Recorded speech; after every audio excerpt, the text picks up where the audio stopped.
Dr. Ilias. So next we have Dr. Taylor. She has her own personal practice, and she's going to be talking about something that's really interesting to me as a body worker and a trainer, which is the connection between the pelvic floor and TMJ, so the jaw. So very excited about that.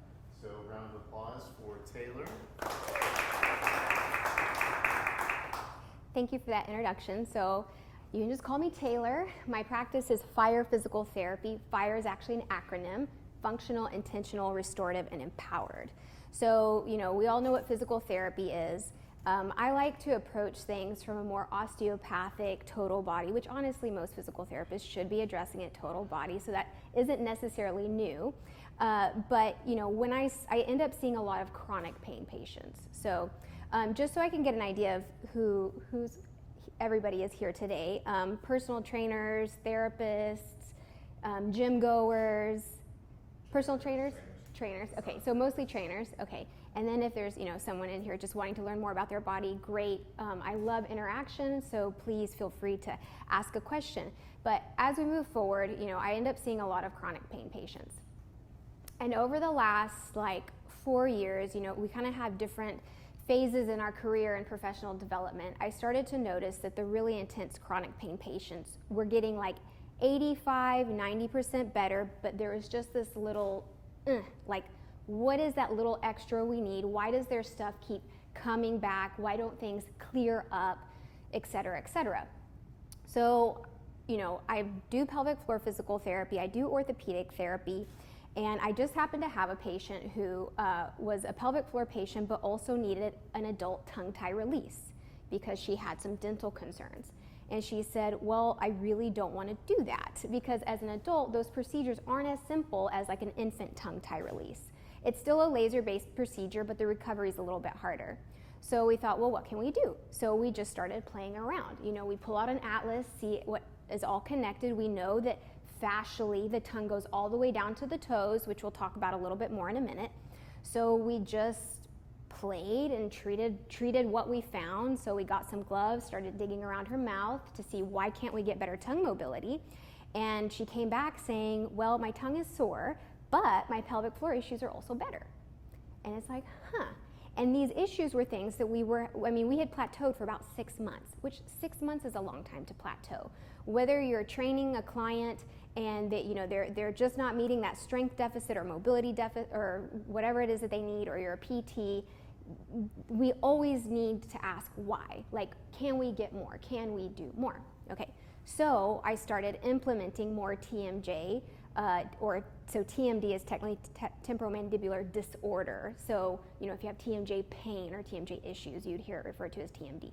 So we started incorporating more jaw work into chronic patients, and believe it or not, everybody has a pelvic floor, male or female, so this is stuff we can do with everybody. And I started to see, wow, people are making better progress. So why do we care about the TMJ and pelvic floor connection? That is one big reason. So what are the actual connections physically, philosophically? One of the main connections is embryologically. So starting about day 15 to day 20 of development as an embryo, the mouth depression and the pelvic organ depressions start to form, and that connection stays connected through development once the baby is born. So then we have the dural tube. So when we're talking about anatomy, your nervous system is encapsulated in a connective tissue called dura. So kind of like fascia. Does anybody not know what fascia is? Okay, so dura is like fascia. It covers all the nerves. This image here is the entire nervous system. That's all the dural tissue covering the nervous system. So you have your brain, and what you can see here, well, actually you can't see because it's pretty small, but if you look at the little ends, everything is a continuous loop in the nervous system. The only place that it is not a continuous loop is at the coccyx or at the phylum terminalis, so the connective tissue that ends in the tailbone, okay, which is a pelvic floor structure. So there's another structure called the sphenoid. It's a cranial bone. So the sides of the sphenoid is right here in your temples. It sits right behind your eyes. It's a butterfly-shaped bone. If you were to run your tongue along the roof of your mouth and back to either corner, you'll feel like a little nub, or you should feel a little nub. That's the hook of the sphenoid. So believe it or not, there's dural connection from those hooks that go all the way down to the tailbone. So, in the manual therapy world, in the osteopathic world, we refer to the sphenoid and the coccyx, or the tailbone, as sister structures. So just for example, how we would apply this clinically, or how it presents clinically. I had a client come in. Her chief complaint was tailbone pain. And, she's 20 years old, has never had kids, didn't have a tailbone injury. So it's like, why does your tailbone hurt? It shouldn't be hurting. 4 months prior, she was in a car accident and she had whiplash. Okay, so that's really the only source of trauma. So instead of, digging into the pelvic floor just because the pain is there, if you step on a cat's tail, where does the noise come out? The mouth, right? So we kind of dug around and we found a lot of asymmetry in the cranial bone. So now how to find that is if you're doing cranial sacral therapy or cranial mobilizations, that's where we would kind of fine tune that stuff. So we found a lot of dysfunction or alignment issues in her sphenoid. So we treated just her sphenoid. And did her pain go away? Yes, it went away. Because we were attacking things globally. We were looking at that global neural tissue connection. So I got lucky. The spidey senses tend to tingle, but that's one reason history taking is so important. Whether you're training your client and you get stuck somewhere that maybe you just need to go back to the drawing board and say, it's like, okay, what's in your history? What have you been doing? What makes sense? Also, there's something called the myodural bridge, which this is just a fun party trick. So if you put your fingers right in the back, in your suboccipitals, and close your eyes and wiggle your eyes side to side, okay? Do you feel little muscles flicker under your fingertips? Okay, that's the myodural bridge. Okay, that was it. So that's just the muscle that connects to the eyes, that goes into the dural system, into the muscular system, and then therefore into the fascial system. Okay, so now we have, again, fascial connections, fascial trains. So here's I just need an excuse to put this picture in because it's so pretty. But there's our male and female pelvic floor models. It's all muscles. Where there are muscles, there is fascia. Where there is any structure in the body, there is fascia. So we can follow the plane of, this is a dissection of the tongue. Okay, so you have your tongue up here, and the fascial trains run all the way down to the tip of the toes. And you see how there's a huge integration through the diaphragm, right? Like we've been talking about, and then this is the pelvic area, back of the knee. So again, when you're doing mobility training with your clients, or whether you're doing mobility training for yourself, or you tweak something, like, whenever I'm confused on what to do with my body, when I'm confused with what my patient needs to do, it's like, just lay down and do a body scan, right? Just kind of check every single joint. Where do you feel the tightness? Pause where you feel the tightness, hang out there, do some mobility stuff there, and see if those other symptoms go away, right? Because we're all connected. Okay, do we have paper towels? I forgot to, yeah, okay, they're in here. I have a little activity. So this is, I'm gonna let y'all, here, I'll take some for over here, and y'all can just take it around and pass it. So I see a lot of everything. I don't just see pelvic floor patients. I see obviously TMJ patients. There we go, okay. Low back patients, and so there's another field of therapy called orofacial myofunctional therapy. So people who are working with dentists, or needing the tongue tie release, or needing expansion, adult expansion, they would want to do orofacial myofunctional therapy. So that's basically looking at like the tongue posture. Why does tongue posture matter? Because we want to improve nasal breathing. Why does nasal breathing matter? Because that's where we warm air, clean air, become better oxygenated, increase nasal nitric oxide. Nasal nitric oxide is great for the body, et cetera, et cetera, et cetera. If you're a male patient, nitric oxide can also improve erectile dysfunction. So that's a whole other topic, but just FYI. So we love nasal breathing, right? So when we're trying to improve mobility of the tongue, or we want to directly connect, or we want to directly impact the tongue fascia to try to affect the rest of the body, there's an exercise that I really love. and this is what you're going to use your paper towel for. So you're going to fold it up. And I'm not going to do this for myself because I showed this exercise to like 6 patients this week and my tongue is really sore. So I'm not going to do it for myself. But everybody's going to grab their tongue with the paper towel and they're going to pull it out. Okay? Nobody looks silly because everybody's doing it. Okay, so you're going to pull it out. So you want to feel a nice little stretch, not too hard, but you want to make sure your neck is also straight so that you're not here, but you want to be straight. And you're going to say the ABCs. B, C, E, F, G.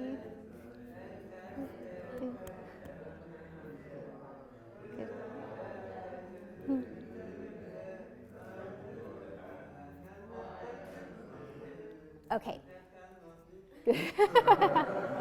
Okay. Now you can relax for a second. And what I want you to do, I should have had you do this before we started that, but that's okay. We still have time. I want you to check your neck range of motion. So I want you to turn your head side to side. Yeah. So most of us know if we have a tight neck, right? Especially if you drive in Dallas, you should be looking when you're changing lanes.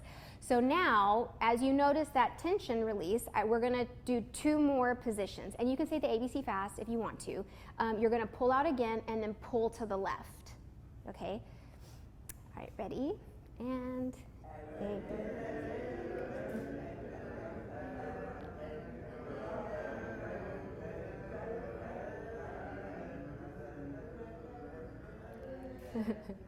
good. Okay, now let's recheck that range of motion one more time. Okay, maybe it was the same, maybe it was better. Okay, that's okay. And honestly, it normally happens where it's just in that straight plane. So I think does everybody want to do the other side or okay, well, let's just go ahead and do the other side then. Yeah, make it symmetrical. And start.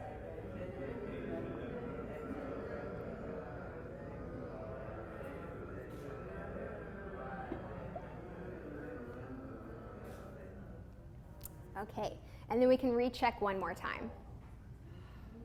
Okay, so why does that make sense? Like it shouldn't make sense, but it's all fascial connections. The tongue is actually a big stabilizer of the neck. So if you're working with clients who, maybe they have shoulder issues or you can't really make that extra gain in their neck strengthening or stability or, say every time they want to do rows, they keep like doing one of these things.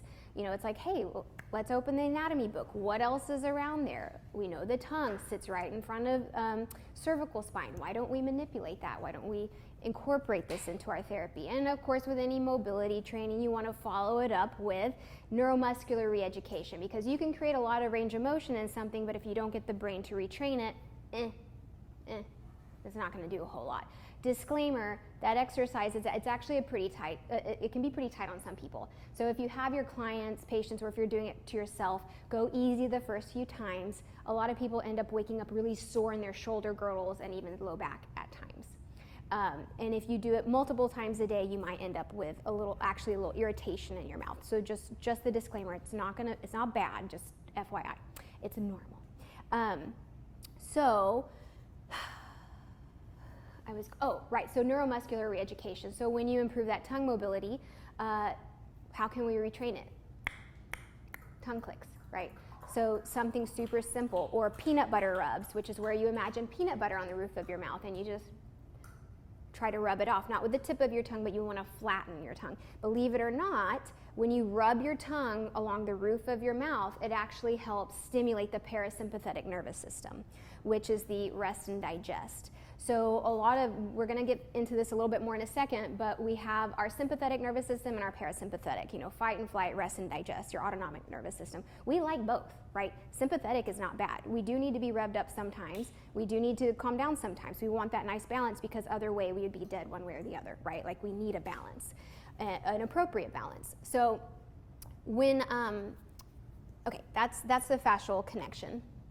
So going into the autonomic nervous system. So we're all stressed. I mean, if you're not, can we please talk afterwards, right? Like I want to know the secret to life. But how do we manage that stress, right? When you have someone who's typically dealing with TMJ, TMD issues and or pelvic floor or just one, they typically tend to clench and grind, right? Whether it's at night or daytime. So typically nighttime grinders and clenchers, which is also called bruxism, that's an airway issue. So we're not going to go too far, we're really not going down that airway route, but that's where we would look at working with an airway-centered dentist, the orofacial myofunctional therapy to help improve that nasal breathing, improving tongue posture, improving the amount of room you have in your mouth. And so that you kind of open up a Pandora's box when you go down that route, because a lot of adults, it ends up being a long, like a 2 to 3 year process. It can be expensive. So, when you're talking to your clients, just be a little judicious about how much you want to open up for them, because we only have so much capacity. There's informing people and then there's imposing on people. So we have nighttime grinding and then we have daytime. So daytime clenching and grinding is typically stress related. It's typically that sympathetic, an upregulation of the sympathetic nervous system. Okay, so how does that play into like pelvic floor dysfunction? So there's a few ways that, so when we think about being stressed, right? If you clench your jaw, you're typically butt clenching too, right? I mean, you kind of hold yourself tight, your shoulders get tight. It's all connected. So Amelia did a great job showing that can connection, like the soda can. In the TMJ world or the orofacial myofunctional therapy world, we like to think of it as like a beer bottle. So we have that bottom floor, the diaphragm, but then we also have the glottis, like going up into the throat, creating that little Valsalva pressure system, right? So we could talk all about that in childbirth, but for now, because you shouldn't hold your breath when you're pushing out a baby, but that's neither here nor there. I also teach a childbirth class. So, vaginismus. What is vaginismus? So that is just a condition for pain with vaginal penetration. So it doesn't have to relate to intercourse. It can be a tampon. It can be a pelvic exam at the gynecologist's office. It can be insidious. Interestingly enough, I don't know that I want to go there, but interestingly enough, there's some studies that show that women are up to 17% more likely to have vaginismus if they live in the Bible Belt. So, a lot of that can go to like, how do we perceive what it means to have penetration? Like, what are we being taught? What is our nervous system interpreting, right? It's its own little being, it's its own little thing. So, or not little, it's very big, right? So, when we're looking at trying to calm down our system, if we're, say you have someone going into a gynecologist and they're just sitting there nervous, they're clenching their jaw, they're clenching their pelvic floor too, right? They're not going to want to, they're not excited about it, right? So now, this is a little bit of semantics for this setting, but dyspareunia, that's the medical term for pain with intercourse. So we have superficial and then we have deep. So superficial would be more of that pain with initial penetration. Deep is more of like, hey, my guts are getting stabbed, right? That's the deep dyspareunia is typically more of an endometriosis issue, maybe a gut issue, a constipation issue. The superficial can also come along with that. So maybe it's not related to speculums and tampons, but just intercourse. So, what do we do with all that? Like, that's a lot to handle, which we'll talk about in just a second. So now, kind of in summary, bringing it all back in together, how does it present clinically? Like, for you yourself, your clients, your patients, when you have TMJ issues, TMD issues, they typically report jaw pain. I mean, that's pretty straightforward. Clenching, grinding, headaches, migraines, neck pain, shoulder pain. I mean, that's pretty straightforward. If you have your client, if you're a male personal trainer, your client may not be talking to you about their pelvic floor issues, right? So if it's something that you're really interested in, you can talk to a pelvic floor therapist about getting some screening questions for your initial intake to do a little bit of a deeper dive. But a lot of the things they're going to have that correspond with the TMJ issues are the vaginismus, superficial dyspareunia, constipation, urinary urgency, because who gets a nervous bladder or who gets the nervous poops, right? Some people do, some people don't. Some people grow out of it. And believe it or not, adult bedwetting can be a sign of TMD issues, but again, neither here nor there. So the connection, because it's not like anybody you go to and say, oh, your jaw hurts, how's your pelvic floor? Like, we may not always need to talk about it, but as you're listening to the people you're working with, history intake is so important, and that can make a big difference in the amount of time it takes for you to help them meet their goals.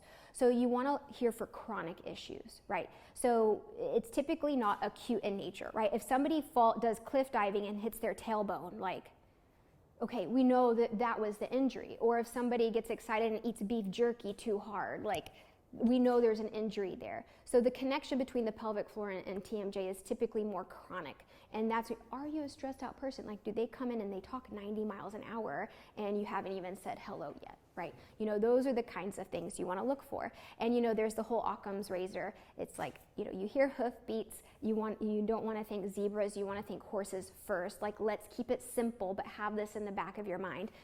I like to think unicorns, but that's neither here nor there. Okay, so what can we do? Like, what can we do for all this? As I mentioned, like with the TMJ issues, etiology is important. So is it a daytime or is it a nighttime issue? Do they need to see a dentist? And if so, refer them out appropriately. We want to focus on downregulation of the sympathetic nervous system. So how do we do that? You can refer them to a counselor for EMDR, IASIS, behavior modification. So sometimes people just need permission to chill out. Right? Like, you wouldn't think it's that simple. Or, I mean, depending on people's beliefs, sometimes like, there's the power of prayer. It's like, dear Lord, please help me not stress. Like, sometimes people don't think you can be that specific with your intentions or mantras or whatever. And then acupuncture. Whether you're doing like traditional Chinese acupuncture, the classical 5 elemental acupuncture, like, that stuff is awesome. Statistically, we don't know how it works, but statistically we know it does work. So it's really effective, statistically proven to be helpful for stress and anxiety.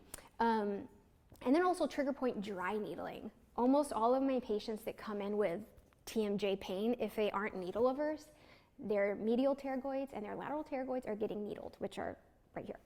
And they do great with that.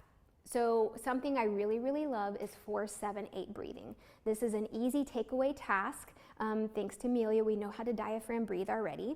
So when you're working with your clients and say they came in, they just got off of 75 or the tollway and they're buzzing, just set a 2-minute timer and let's do 4-7-8 breathing. So we're going to do it together. We're going to breathe in for a count of 4, hold for a count of 7, and exhale through a count of 8.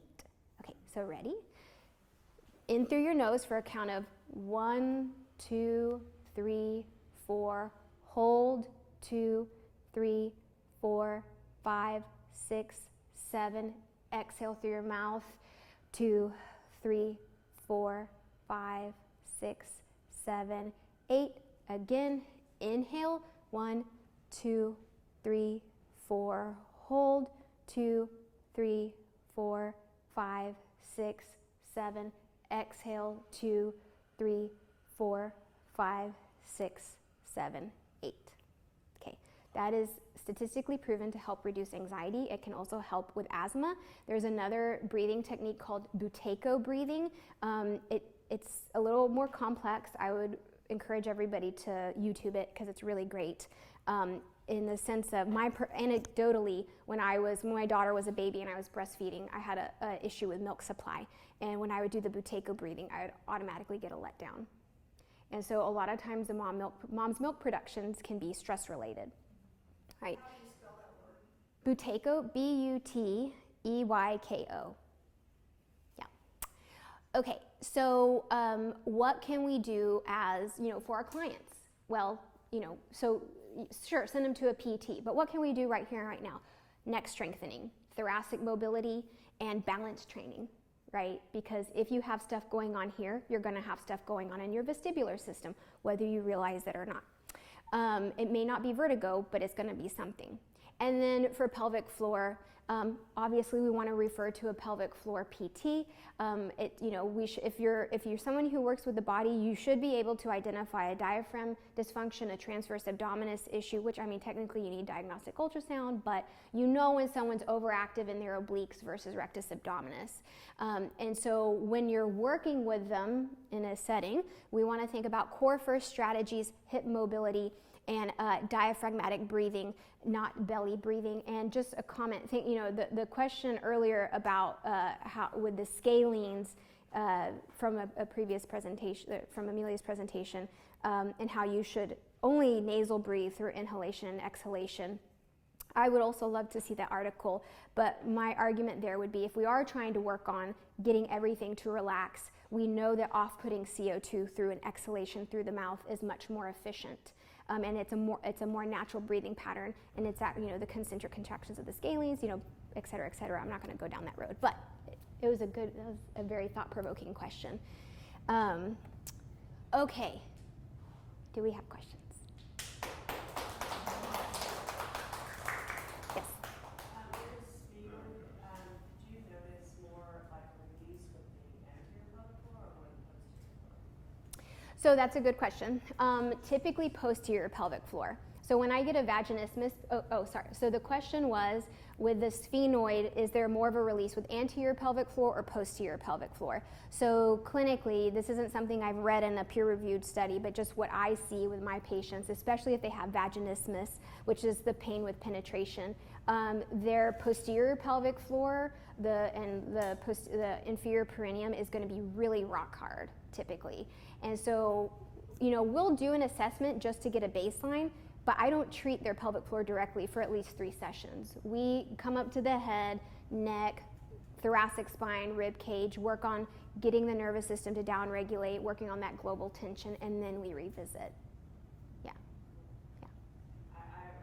This might be too much information for everybody, but I was in a motorcycle accident this past June, 6 months ago, and my sacral area has been injured, like broke bruise. And I've been telling my PT and everybody, like, I'm really tied up here, I'm really tied up here, and really tied up here. And no one has addressed this, so I'm like, this makes so much sense. Like, I'm gonna go in on Monday and be like, hey, can you release this? Yeah, it's all connected. And I will say, if anybody does get work on their cranium or sphenoid, so it is normal to have a little bit of like sinus pressure the first time you get it done. So don't let that stress you out. And typically, it's best mobilized intraorally. Yeah. Any other questions? I don't know this question, but do you have any experience with like structurally how like the jaw and pelvis sort of anatomically have similarities? Can you elaborate on that? Yeah, so the comment was the similarities anatomically between the upper and the lower. So even if I don't know that this means a whole lot, but even if you just look at a picture of the vocal folds and compared to the pelvic floor muscle structure, it has that same diamond structure, right? And I think it's really interesting that this is where pressure starts and stops on both ends, right? So physically, there's that connection. The question was how they're connected. Yeah. So just the way it looks, there's that similarity. But we also know, if you're trying to increase force production, right, your breath can really make a difference in how you move through that. And how much pressure it puts down on the pelvic floor. So there's something called pelvic organ prolapse, not to go too far down that road, but it's basically where one of the pelvic organs, bladder, uterus for females, or rectum start to descend abnormally through the pelvic region. And we know that pressure management strategies is really important for managing those issues. We can't say that if you go through and do a really hard Valsalva that it is going to give you a prolapse, because pelvic organs, they're supported by connective tissue, and connective tissue is a genetic issue, right? Your genetics can influence how strong that is. So, it's one of those things where we can utilize it, we can try to connect it and support our bodies as best as possible. Yes? So I have a lot of chronic pain clients as well. I do more neurological work with them. I'd say all of their jaws are tight. My main question is, do you see a direct correlation with pelvic floor dysfunction and stress with people that have TMJ issues from a chronic level? And then I wrote a blog post not too long ago on our Greater Than website about how people are stress onions.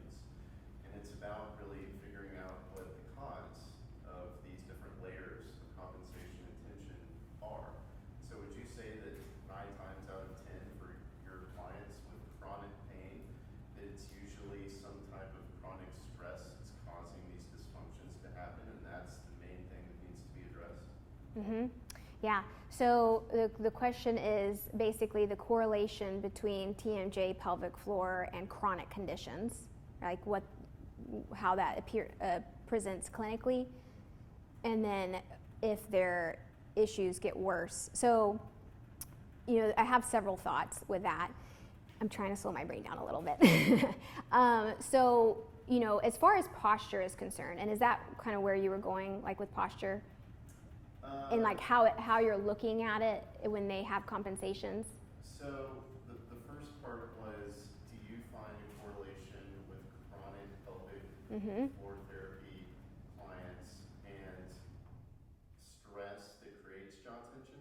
So that was number one. But number two was, do you find a direct correlation with those chronic people that trying to figure out a way for them to deal with the stressors that's causing them to create the tension is the end all be all? Yeah. So that's a it depends type of an answer. But so that connection again comes with those clenching holding patterns. So it's funny, a lot of, we're just going to use moms as an example because right now, pelvic floor therapy is for male and female populations, but you get your moms come in and maybe they have some incontinence stuff going on, or maybe they have some pain going on, and like they're probably overstimulated, especially if they have like 3 or 4 kids running around and they're trying to make dinner, especially if they have a full-time job. So what ends up being really therapeutic for them is working on ways to reduce stimulation. So like, are the lights really bright? Like in their home, when are the big times of stress in your life? Is it when you're cooking dinner at, that 5 to 7 p.m. hour is like dreaded, right? It's like you're trying to get ready for the next day, you're trying to get everybody fed. So what's going on? Are the lights too bright? Are the noises too loud? Is there anything you can do about it? Well, maybe we do focus on dimming the lights. Like that's your first task. Or, there's some really great not noise canceling headphones. Like, wouldn't that be nice if you could just walk around with that? But some like little earbuds you can put in that just reduces the amount of noise you're getting. So does mom need to work on dimming the lights and putting the earbuds in so she can still hear what's going on, see what's going on, but she's not getting so overstimulated? So as far as like reaching their goal and is it the end all be all, it's always multifactorial, unless maybe they have a concussion, right?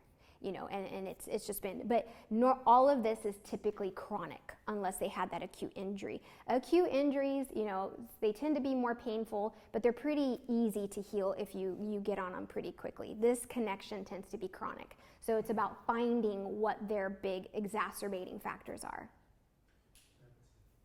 So I have a follow-up real quick. Sorry, Kathy. So follow-up question would be, this one client just popped in my head. He's a big CEO, really stressed all the time. And I think that part of our job in here for him is to manage his symptoms because we can't resolve his issues. But some of the things I think that you've been talking about with the breathing and stuff, I think could really help him, maybe like you said, during the periods that he's feeling really stressed. Like he just got into this giant lawsuit and he feels the lawsuit going up his rectum. And it's very painful for him, metaphorically, but also physically. Sure. And trying to help him deal with that when he's not here. So do you have some recommendations for someone like that to downregulate their stress so they have less? Yeah, absolutely. The breathing is great. Every time I go east of 75 on 635, I do that breathing. Because it is, like the driving is just like, people crack their teeth driving sometimes, right? Because they get so stressed. So, it's like tollway east of 75, I'm doing that down regulatory breathing.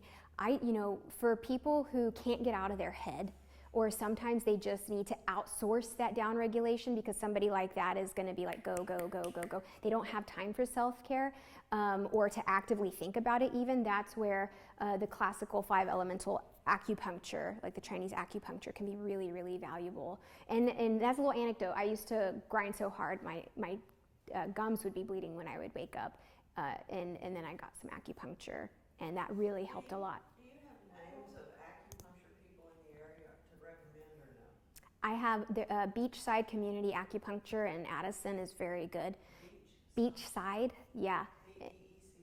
Like the beach, like B-E-A. waves, yeah. I can give you more information after, yeah.